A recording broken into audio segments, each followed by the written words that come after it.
Bonjour, j'espère que vous allez bien. Je vous retrouve aujourd'hui pour un nouveau tuto maquillage. Vous aviez été très nombreuses à me demander suite à une photo que j'ai publiée sur Instagram. En fait, pour vous raconter un peu le contexte de cette photo, j'ai été invitée au mariage de Lucille, alias la petite noisette sur les réseaux sociaux, le mariage de Lucille et de Benoît. Le mariage avait pour thème le rétro et j'en ai profité pour faire un maquillage un petit peu rétro. J'ai opté pour un liner, j'aurais pu opter plutôt pour un vrai travail sur la bouche rouge. Ça a été une question de choix, j'aurais pu aussi faire les deux parce qu'à l'époque on pouvait aussi tout à fait et avoir un liner et une bouche très rouge, ça aurait pu faire très glamour, mais d'un point de vue confort, j'ai préféré me contenter des yeux. Voilà ce que ça donne, c'est un look qui passe pour le rétro, mais qui passe aussi totalement pour la vie de tous les jours. Je vous montre tout de suite comment j'ai réalisé ce maquillage. Alors je vais commencer par le fond de teint. À cette occasion, j'avais utilisé le Skin Equal de Madara, que j'aime bien, qui est plus léger que le Gressa, malgré le fait que je pense de toute façon préférer le Gressa à tous les autres fonds de teint. J'en ai appliqué au doigt, il me semble, parce que c'était vraiment au retour de Copenhague, donc j'avais pas ressorti toutes mes affaires. J'en mets une pression à peu près sur les doigts, je fonds et j'en applique un peu comme une crème sur le visage. Vous pouvez l'appliquer au pinceau si vous voulez. Moi j'aime bien les pinceaux Real Techniques pour ça. Le pinceau fond de teint qui est une sorte de buffing brush, c'est comme ça qu'on dit en anglais. Mais j'aime bien aussi le faire au doigt de temps en temps, ça change pas grand chose pour le teint. Si vous voulez plus d'infos sur ce fond de teint, j'avais fait toute une vidéo revue où je le comparais à un autre fond de teint, donc je vais pas refaire tout mon blabla ici, mais il est vraiment pas mal. Ensuite, de l'anti-cerne bien évidemment. Je vais utiliser le Herré Perez qui est top, qui est un des meilleurs je trouve anti-cerne correcteur bio et naturel. Hop. Là j'en mets souvent parce que j'ai une sorte de veine qui se voit pas mal. Et je trouve, enfin en tout cas sur mes paupières à moi, sur ma peau, il n'a pas besoin d'être poudré à ce niveau-là. Par contre il a besoin d'être poudré si j'en mets sur les paupières, ce que je fais d'ailleurs, parce que j'ai des petites veines et ça se voit en transparence. Et là c'est vrai qu'il a tendance à aller migrer dans le creux de paupière, c'est pour ça que quand je poudre essentiellement à cet endroit-là. Voilà, je peux l'utiliser aussi pour cacher quelques rougeurs, des petites imperfections entre guillemets. Hop. Je vais poudrer tout de suite. Et pour ce, je vais utiliser la poudre de soie de couleur caramel que j'aime beaucoup. Alors je ne suis pas fanat du boîtier parce que je trouve qu'il n'est pas pratique, on en fout un peu partout à chaque fois qu'on l'ouvre. Comme ça, et j'en gâche pas mal parce qu'il y a pas mal de poudre qui sort à chaque fois, mais bon. Bref, et en fait moi je l'utilise avec les mains. Je pose mon doigt sur la poudre. J'ai un fond comme ça, j'étale bien sur la paupière pour ne pas fixer en fait le correcteur qui se serait déjà mis dans les plis.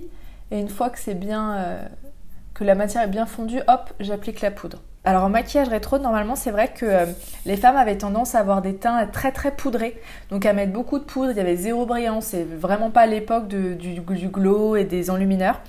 Seulement moi j'aime pas en fait les teints hyper poudrés, ça ne me va pas du tout. Du coup j'avais pas envie non plus de faire contre ce que j'aime habituellement. Alors j'avais pas rajouté d'enlumineur, mais j'avais pas du tout poudré tout mon visage. Moi j'ai vraiment poudré voilà, juste les paupières, peut-être un tout petit peu l'anti-cerne et encore, pour que ça tienne.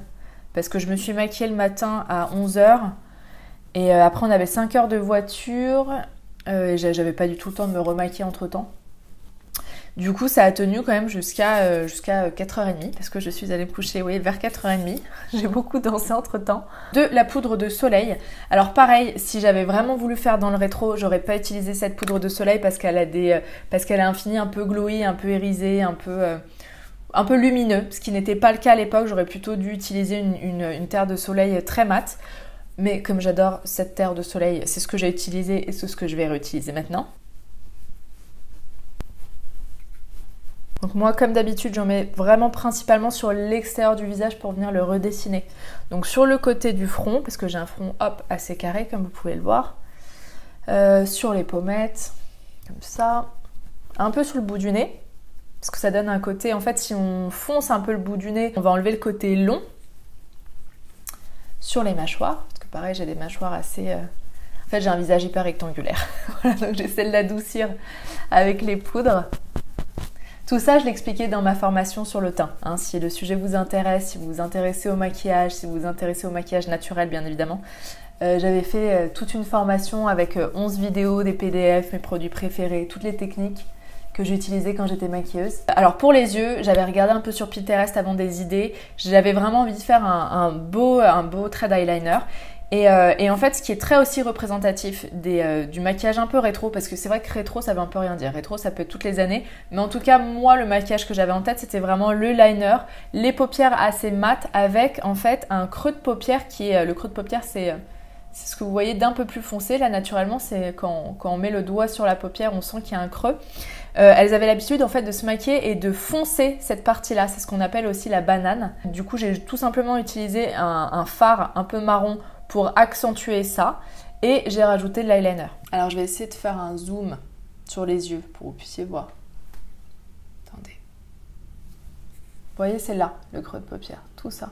Alors, ça ne correspond pas forcément au pli. Pour ce, j'ai utilisé une palette Lily Lolo. Si vous avez n'importe quel autre marron mat, ça ira très bien. Et il me semble, alors, malgré le fait que ce ne soit pas de couleur mat, mais bon, ça allait quand même, j'ai mélangé celle-ci et celle-ci. Et en fait, vous voyez, vous regardez tout droit.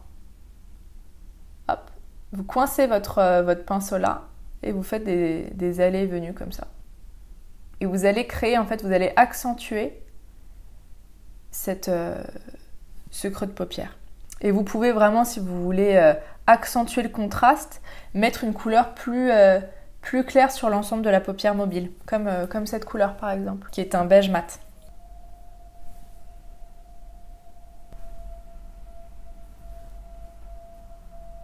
Et maintenant, bien sûr, on va mettre de l'eyeliner. Et pour ce, je vais utiliser l'eyeliner que je préfère en naturel et bio. C'est l'eyeliner de chez Absolution que je trouve absolument génial. Je vais vous montrer. Hop, il se présente un peu. Alors, c'est ce qu'on appelle ils appellent ça un pinceau feutre. Je suis pas forcément d'accord avec ça. C'est pas feutre, mais c'est vrai que c'est beaucoup plus rigide qu'un pinceau. Et il est absolument génial. Alors, pour ce, j'avais vraiment envie de faire un liner un tout petit peu plus marqué. Et que ça reste quand même très joli quand le regard quand on regarde tout droit en fait, parce qu'un liner c'est facile d'avoir un joli rendu quand on ferme les yeux, mais le but c'est quand même que ça mette en valeur le regard et du coup il faut que ça soit joli aussi quand on ouvre les yeux et qu'on regarde les gens quand on vit. Pour ce, en fait, alors je vais essayer de regarder là en fait où c'est mon miroir. Je vais créer un pont, une sorte de ligne entre mon ras de cils inférieur et mon creux de paupière. Et je vais tout simplement poser mon pinceau dessus. Hop, vous voyez. Et alors ensuite, je vais pouvoir rejoindre mon ras de cils supérieur et créer ma virgule.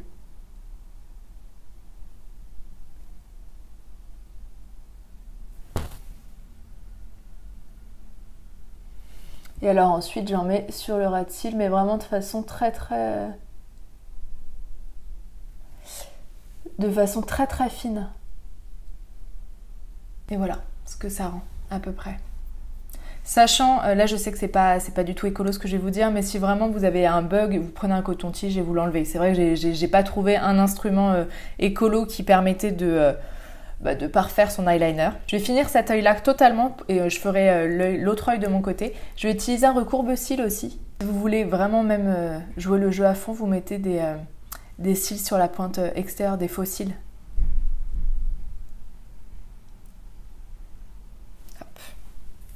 Et en mascara, bien évidemment, le Ilia que j'adore. Je vais en mettre 3 couches. Je mets d'abord en fait les 2 premières couches, je les mets avec alors je sais pas si on va bien voir. Les premières couches, je les mets avec les petits picots et la 3e couche, je la mets avec les picots un peu plus importants, principalement sur l'extérieur.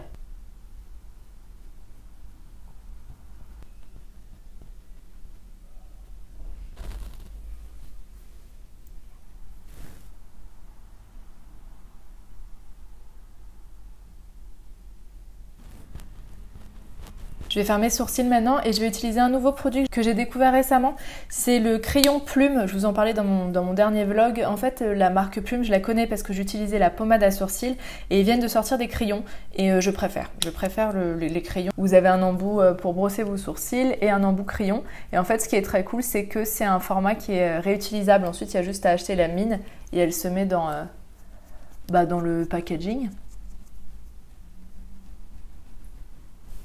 Et alors pour ce maquillage, j'ai pas hésité à pas mal marquer mes sourcils parce que c'est vrai qu'elle faisait pas mal à l'époque de bien marquer l'arche, surtout vraiment pour faire un sourcil travaillé assez dessiné. Donc principalement là. Moi je le fonce pas là parce qu'après moi ça fait beaucoup trop dur sur mon visage. Mais c'est vrai que déjà naturellement, je le fais principalement sur l'arc et encore plus pour ce genre de look. Et pour fixer, vous pouvez utiliser un petit peu de gel d'aloe vera, hop, ou même au doigt, vous en mettez et vous l'appliquez. Vous voyez, ça accentue le côté un peu tiré de l'arche. Pour la bouche, j'avais pris le parti en fait de ne pas mettre de rouge à lèvres. Un rouge à lèvres rouge, je veux dire, c'est très très représentatif de la mode rétro, du maquillage rétro. C'était vraiment d'un point de vue pratique en fait. J'avais juste pas envie de penser à mon rouge à lèvres pendant la soirée. J'avais pas envie de faire attention à comment je mangeais, etc. Du coup, j'ai préféré rester sur un nude. Je n'avais rien mis, il me semble, ou alors juste un petit peu de beurre de karité. Et là en fait, je peux vous montrer un rouge à lèvres qui réussit très bien, qui rehausserait très légèrement la couleur des lèvres naturelles et qui a un rendu mat. C'est le RMS, le Brain Teaser que j'aime énormément. Il fait un peu marron comme ça dans le packaging et sur moi, quand je l'applique en tout cas en tapotant comme ça, il a vraiment cette couleur qui rehausse parfaitement.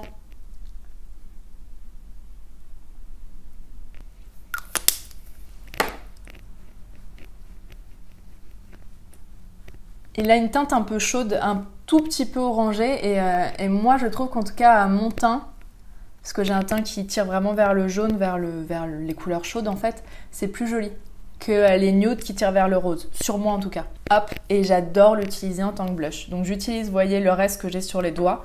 Je peux même aussi en reprendre un peu directement et j'utilise comme ça sur les joues. Ça c'est vraiment une technique très connue pour allier son blush et son rouge à lèvres, c'est tout simplement d'utiliser le rouge à lèvres en blush. Et même les très très rouges, hein, si vous en appliquez un tout petit peu, ça fait des blushs parfaits. Voilà. En termes de coiffure, sur la photo que j'avais mise sur Instagram, j'avais fait en fait une simple raie sur le côté, je m'étais attaché les cheveux. Je vais vous montrer ça. En fait, je sais pas me coiffer. Donc il me semble vraiment que j'avais mis comme ça la raie sur le côté, hop, pour faire une grande mèche. Ensuite, j'ai tout ramené comme ça. Pardon, je regarde pas dans la caméra, je regarde juste au-dessus parce que j'ai mon retour qui me sert de miroir en même temps. Et donc, soit vous pouvez les laisser ça fait une autre coupe de cheveux, quoi. Hein. Ça fait pas exactement le même visage, mais quand on cherche un look un peu rétro, c'est pas mal. Et moi, j'ai l'habitude, en fait, de les tourner comme ça. Hop. Et de faire un chignon. Et j'accroche avec une pince comme ça.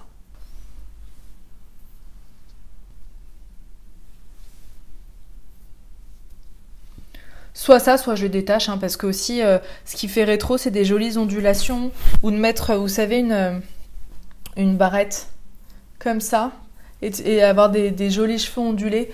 Donc je les avais attachés pour la cérémonie, mais après pour le reste du dîner, tout, je les ai totalement détachés, je les ai laissés un peu...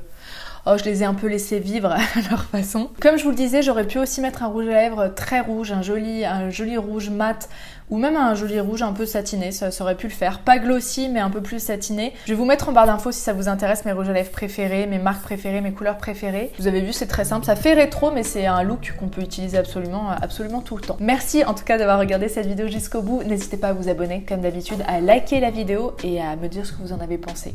Je vous embrasse très fort, à très vite. Bye bye.